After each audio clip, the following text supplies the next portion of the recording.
చివరికి కృష్ణుడు తన కొడుకు కాదని తెలిసినప్పుడు కూడా నీకు తెలుసు కదా నాకు ఎందుకు చెప్పలేవు 9 ఏళ్ళు ఎందుకు పెంచాను వీడిని అని ఇండియన్ ఉమెన్ ప్రశ్నించలేదండి.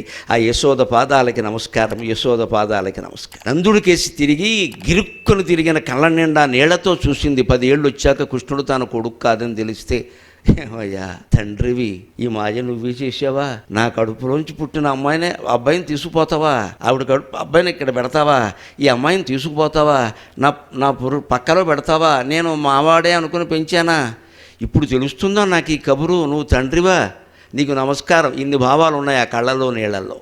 ఆయన చూపులో ఏముందంటే, యశోద ఈ విషయం నీకు కనీసం 9 ఏళ్ళు తెలియదు, మొదటి నుంచి తెలిసిన నేనెంత క్షోభపడుతున్నానో ఆలోచించు. అంతే ఇంకిది విధి లిఖితం. మన కర్తవ్యం మనం చేశాం. వసుదేవుడు నాకు ప్రాణమిత్రుడు. ఆయన అడిగాడు, పిల్లాన్ని తీసుకెళ్ళి నీ దగ్గర ఉంచు, లేకపోతే చచ్చిపోతాడు ఆయన.